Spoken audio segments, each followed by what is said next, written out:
hello everyone. Welcome to Picture Book Chat. I am Mary Ellen Brax. I'm the Public Services Manager for Early Learning. And with me today is Sheri again. Hello, I am Sheri Boggs. I am the Youth Collection Development Librarian for the Spokane County Library District.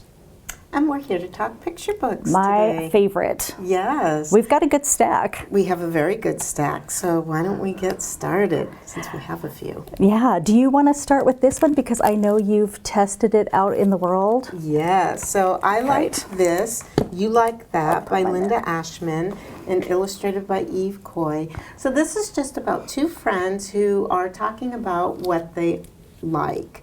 And so the end pages, of course, are adorable.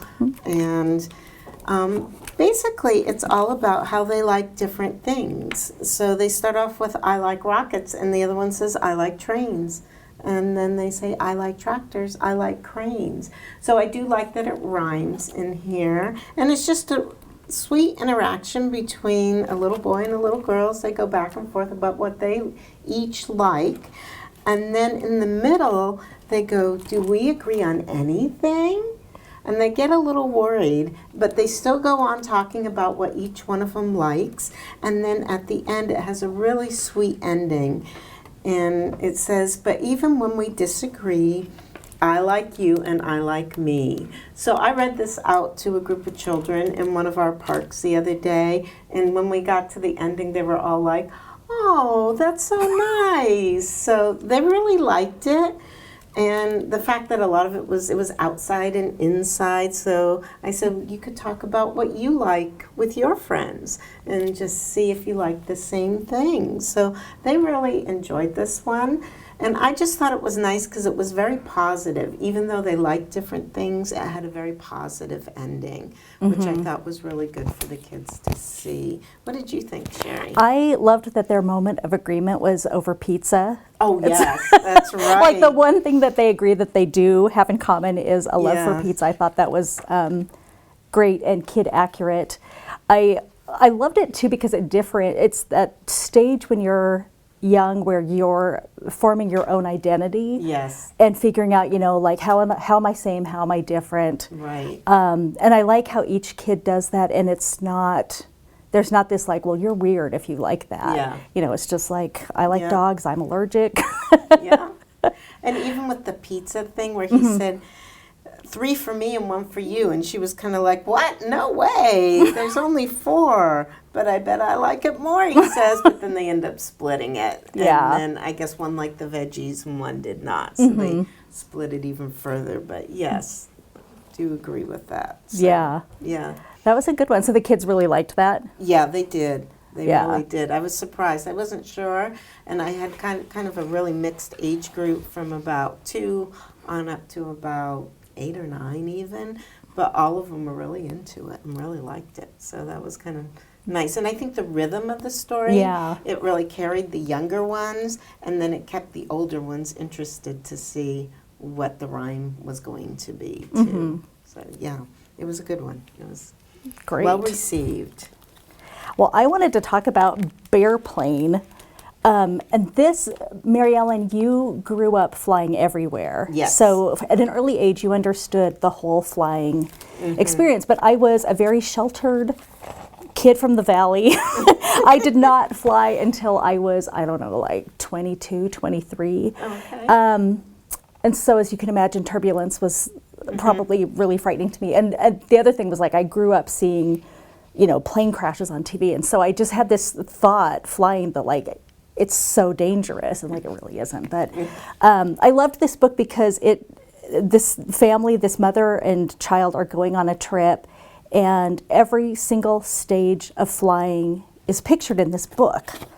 I'll show you. So here they are getting the shuttle. On the next page, they're in the busy terminal. I love this, the snaking super long line to go through security. Like, I just love that it's not only from a child's point of view, but like they kind of hit each beat of that experience. And there's so much that happens before you even get anywhere near the airplane. And it takes up probably the first half of the book, going through the metal detector. And I like that the little bear rides in the plastic tub. I've actually seen that at the airport. I love the grumpy fellow passenger, this guy here in the green hat. He's a recurring character throughout the whole thing. Later in the book, the kid is kicking the back of his seat. They have to like pacify him with sharing some cookies. It's so great. I love this picture here where they get to cruising height, just like how big the little cub's eyes get. It's just fantastic. They do hit a little turbulence. You see the cup of honey fly out of the little bear's hand. It ends up being spilled on the guy in the green hat. Nice touch. And then landing. And it turns out they're going to see their grandmother, so it's got this sweet little family reunion kind of end. But I just love this. Like 22-year-old me would have loved this. Yeah. But it's just, it's super fun. I think this would be great to give to a kid that's maybe taking their first plane ride, no matter what time of the year it is. I know lots of people are traveling in the summer, but then with the fall you've got Thanksgiving trips and stuff coming up. So this is a good one to keep in mind. Yeah, that would have been good for my kids when we took them on their first flight back east to visit the grandparents. So that would have been a good one to prepare them for the trip. So yeah, I really liked it too. I think that it would be, perfect for situational things like you're going on a trip. I don't know if I would necessarily read it out loud to a group. And it's kind of long. I say that, it's kind of long, but I thought it moved well enough. The problem is the text is all over the place too. Yeah, and it's tiny. Yeah, and it's tiny print. So You can see that. So it would be great one-on-one or in a small group. But yeah, sometimes it's easy to miss the text when it's placed in so many different places. Right. So I think it would be great for a smaller group or family going on. But yeah, I thought they did a really nice job of just, like Sheri said, I've flown a lot, so of breaking down every step and what to expect. So I thought they did a really nice job on this. Yeah. Yeah. There's even some great reminders, I think, even for adults, like, big bags go up top, little bags stay down below. And, you see those people that come on with it, like every possible thing crammed onto there, and they always want to keep the big one near. And no, you can't do that. Yeah. So this was a lot of fun. I'm glad you liked that one too. Yeah, and it's a great summertime book just because a lot of times people are traveling more in the summertime. So I know I tried to avoid the holiday. As much as you can. As much as I can. Not fun. But speaking of summer, this one is a great one, Swim Gym by Kaz Windness. And this one is fun. It's about a little crocodile who is afraid to swim. And so they're all born, and like the siblings, his two sisters, jump right in and swim, and he's really scared of swimming. He's not too sure about it. So he quickly decides that he needs to find another place that isn't so big and isn't so deep. And he leaves his family a note. And of course his family teases him, Jim can't swim. So he feels really bad about that. And he feels like, no, I'll never learn how to swim. So he goes out searching for the perfect pond. And what he finds, of course, is a pool. And they have things that keep them afloat. So when the kids disappear, Jim goes in. But unbeknownst to him, his sisters have followed him. And so they are teasing him that he's all dressed up. So you can see he's got the float on, he's got the snorkel on, and then they offer to help him swim. So he's like, hey, I'm not sinking. And then he gets a little scared, and then they tell him, you can stand up. And then he's like, oh. So that's when they offer to help him. They help him. Can you make bubbles? And then they get to a point where, wow, he's really doing well. And so they're having a great time. And then the kids come back and they know they have to leave. Uh-oh, time to go. And so then they go back to the swamp. And he's like, come watch me swim. And they're like, Jim can't swim. And then you could see when I was reading this to the kids, they're like, oh no. And then the sisters say, without us. So it was really a fun one. The kids were really into it when I read it. Like, they could almost feel his fear about swimming for some of them. Wow. So, yeah, they were, like, really sympathetic to him. Another fun part of this book, which I loved, is at the back of the book. Well, at the end, they're all swimming in the swamp, which is great. I love that the mom is reading a book while she's swimming, too, so... or swimming, floating, I should say. But at the back of the book, there are crocodiles facts. So I went through and read a few of those. So it was kind of fun to talk about, you know, do crocodiles need help standing afloat? And then the one I asked the kids, I said, do you think crocodiles swim in pools? And they're all like, no. And then I said, yes, they've been known to stop by for a dip. And then I thought, maybe I shouldn't have mentioned that to the kids. I said, but you won't find crocodiles here. So the moms were kind of laughing when I said that. So, but yeah, Swim Gym, great summertime book. And for kids that have a little fear of swimming, I think this would help them out a little bit. Or horrible sisters. Yeah. They're so mean to him. They are really mean to him. I love, hold it up again and show the back. It's like a mural. Oh, yeah. It's so beautiful. I was just noticing. Open it up. Oh, open it up. Yeah. The last one. Yes, this one. Yeah, I love that. Yeah. I mean, the illustrations in here are amazing. They really, And I yeah. think the color story that they use throughout the whole thing is really great, too. And I like that they show them at night, too, versus just in the daytime. Yeah. So, yeah. I thought that would be a fun one to pair with Jabari Jumps. Do you remember that yes. one? Yeah. That's another story about a kid, you know, that's got a fear of swimming or diving, I think. Yeah. And it's more realistic, but the message is the same. Yeah. But, yeah, you know, you could see some kids just take to the water like fish, and other kids are, you know, really hesitant about it and don't like to get their head wet. Right. And so this could help ease some fears and help them see it is fun. Yeah. And that there's ways to enjoy it even if there's certain things you don't like to do. So. Yeah. Well, I wanted to talk about Ice Cream Face because, well, for one thing, I love ice cream the way Oprah loves bread. It's like the character in this book, I could eat ice cream for every meal. There he is dreaming about it. The cover, I think, is super engaging. I just love his little smile. But you have to wait in a super long line when you go get ice cream. Yes. And the hotter the day, the longer the line. I'm sure you've noticed Yes.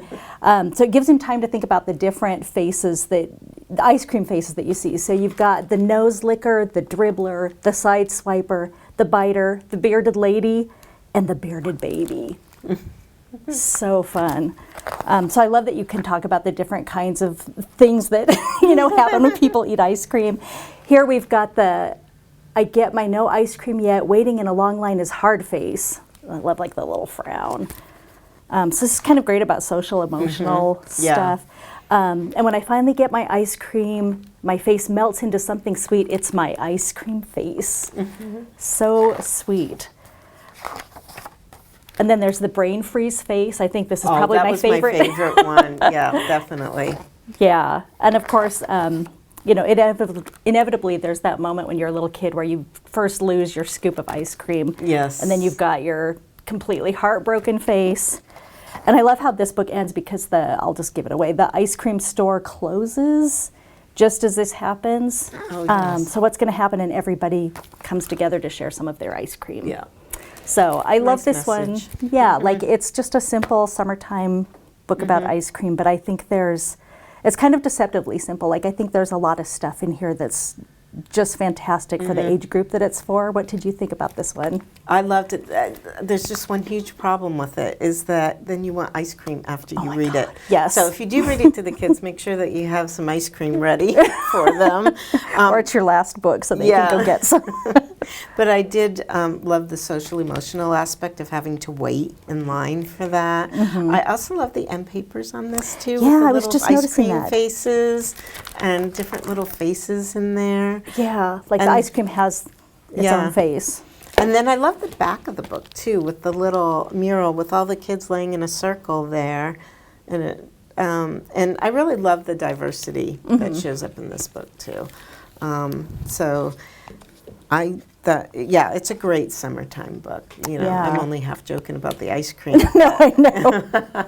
Seriously. And I love that the ice cream depicted in the book looks like photographs. Like, Yeah. it's super realistic where everything else is obviously drawn or painted. Yeah. Like, especially on this page, you can see that texture. Yeah. So that's kind of fun, too. Yeah, just talking about the different ways where things are dripping and everything too is really good too for kids, because some kids get really upset when that happens. I know. Or it's, like, messy. Yeah. So yeah, Outgrown it's that. a really fun one. Yeah. Yeah, great summertime story, definitely. Oh, I see what you've got next. I love that book. So this is a brand new book also that called Poopsie Gets Lost. So I read this yesterday out in the park. The illustrations are actually stunning. Like the back of the book, adventure is out there just beyond the cat door. And this is written by Hannah E. Harrison. So Poopsie is this cute little kitten. She's with a cat. big pink bow. Yeah, with a big pink bow. She's a princess. She sits on her cat bed. What I love about this is it's the narrator of the story talking to her. So, you know, she's like, don't you want to do more than just sleep and eat and look fluffy all day? There's a whole world out there. And you can see Poopsie looks up like, what? What are you talking about? And I love her little stance when he asks, are you a daring adventurer? And she stands right up. She's got her hand on her hip. And then he introduces the cat door to her. And she goes out. And then they get to a part where it is, you know, there's an archway she has to go through. And the narrator goes, wait a minute. Wait, you don't know how to read, do you? And it goes, good, keep going. So when I read the signs to the kids, it says, danger, enter at your own risk, unmarked trails. And I said, do you think she should go in there? And they're all like, no, she shouldn't go in there. So then she takes off on an adventure. And it's kind of teasing her. They're kind of like, oh, look, a lovely vine hanging from a tree. When really it's snakes. And the kids are all like, it's snakes, what is she doing? And so then she starts to have a little bit of a tough time on her adventure. And she runs into crocodiles. She runs into tigers. He tries to convince her, or the narrator, I'm assuming it's a he. It could be anyone. It's the narrator, right? Non-gender Pacific. The narrator. And so he convinces her to pop the tiger on the nose to see what happens. And then it's like, oh, that's not good. And this is the picture I love, with her running away with her little bow streaming behind her. And the illustrations are just amazing in this story. But then she gets really upset. And then she decides, well, I'm going to, oh, this was the other part. She ends up trying to run away, and she's over a river, and she falls down. She goes over a waterfall, and the kids were all like, their faces, it was a couple of 4-year-olds that were there and an 8-year-old. And they were kind of like, oh, what's happening to this poor cat? So anyway, she decides to take it back, and like her face, she takes her scarf, she wraps it around her head like a warrior, and off she goes.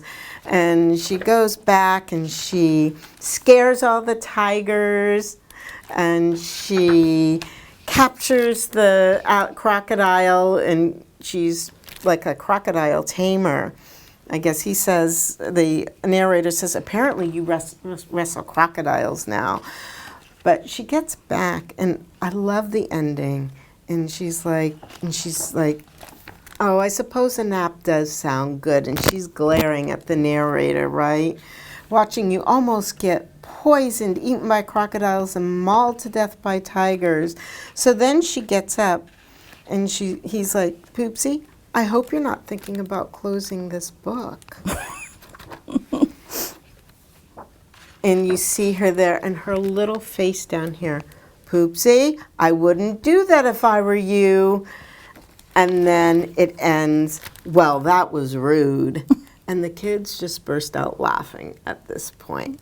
They were riveted. They were just following along with the story. So I asked them how they liked it, and they really liked it. However, there's a book we're going to do next that they liked better.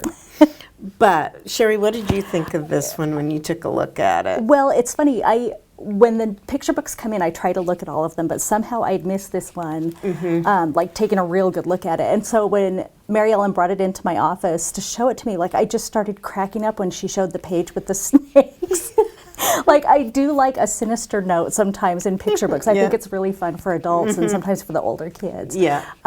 So like once I got in on the joke, you know, that this cat was being, this really spoiled, kind of super feminine cat was being led into increasingly dangerous and awful situations. It was just, it completely tickled my funny bone. And I like that you did it with some 4-year-olds and an 8-year-old. Like I think that range is really good because I think like the younger kids are maybe more focused, you know, on the danger where the older kids might be finding the humor of, you know, hey, girly cat here is going to get ate by some snakes. Yeah, the and 4-year-olds were a little like, and then, but, you know, the 8-year-old was kind of like, oh, yeah, you know, like I see. But I loved, the 2 4-year-olds happened to be little girls, so it was just kind of nice for them to see that she took control. Yes, yeah. And I did like that aspect of it. And just the fact that she turned the tables and then shut the book on the narrator was awesome. It's kind of a little girl power kind of story. But yeah, it was a fun one, definitely. Yeah, and again, like this is another one where the illustrations just knock it out of the park. I've seen other books by this author, but I think this is my favorite just because the art is so powerful. Yes, yeah. And hilarious. And it just keeps you into the story. There's so much to look at in the page, even though I read it to a little group. I think it would work well with a bigger group, but it really works well with a small group where they can really see the expressions on Poopsie's face and yes, the tiger's face. And yeah, it was a fun one, definitely. Well, the big winner of yesterday, when Mary Ellen was in the park, was Noodle and the No Bones Day. And if you're not familiar with Noodle, Noodle is a internet sensation. A TikTok star, has got more than 4 million followers on TikTok. Noodle is a 13-year-old pug, and his owner, Jonathan, has had him since he was 7, I think, and he got him from a shelter. And Jonathan started documenting their morning routine, which would be, you know, when he gets Noodle up to see if he's ready for his walk, sometimes, you know, Noodle would be, you know, kind of firm and ready to go, and, you know, just like his muscles would be all there.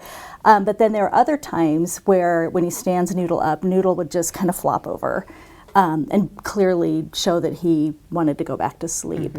Those were called no bones days. So there's bones days where, you know, Noodle is strong, ready to walk, go do their routine, and then there are no bones days where I'm just going to stay in bed. And I think all of us can relate to that. Yes. So this is just a fun book about Noodle and Jonathan. And I love this book because sometimes with things that are from the internet that are like really faddish, like sometimes publishers are in a hurry to, you know, get those out and start getting book sales, and sometimes the quality can suffer. And I looked everywhere to see if Jonathan had a ghostwriter, and he doesn't. I think that this is literally his book, and it's like a solid picture book by every measure. Like the language is simple and age appropriate. There's lots of white space. The illustrations are awesome. I really love this. And I love how expressive Noodle is in all of these pictures. Here he is on his no bones morning. Like he just can't even get excited about the leash. So I think it's just a great, this is adorable. I love the relationship between the human and the dog. It's just a lovely story about empathy and self-care and, you know, being gentle with animals too, I think is a good message. Right. Especially for young kids that are just kind of, why won't he play?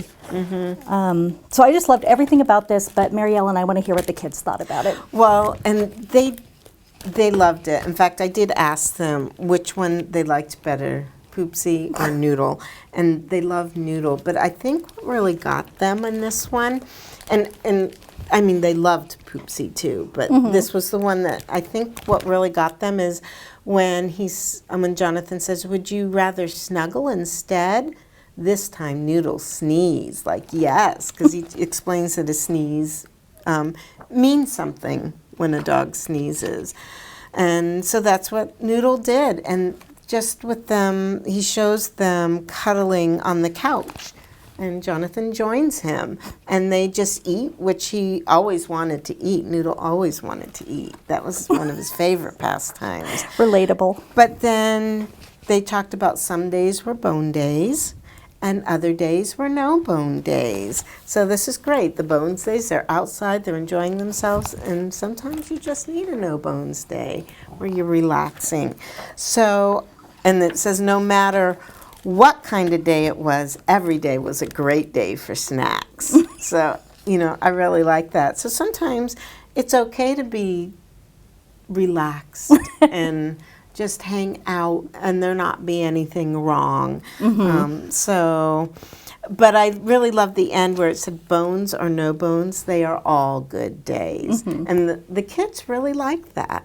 Oh, that's really sweet. So it was just, they really did love it. So, and then at the end too, there's a little picture of the squirrel eating the broccoli, and because he said Noodle would even eat broccoli. So for some reason, the kids really related to this a little bit more. I think they just like the coziness of it. I was curious about whether or not that would happen, just because I think, Noodle's such a big thing with adults. Like I figured like a cute pug would translate, but maybe the thing about the bones, no bones, I didn't know if kids would really find that relatable. So I was glad to hear that they liked it. And I don't think any of them knew that this was an internet sensation. Yeah. So that was really interesting to see. They were just taking it as the picture book without any knowledge that Noodle was on the internet. So I thought that was kind of fun too. Well, so many fun books this time, and all perfect for the summer. So, don't forget, you can always put holds on any of these that you would like. And if you ever have any questions about some good books for you and your kids to read together, or for you to read in the classroom, don't hesitate to ask your local librarians. They're happy to help you find things. So thank you for joining us. Sheri, thanks again. You're Such welcome. fun books. It's a blast. And we'll see you next time. Bye. Bye.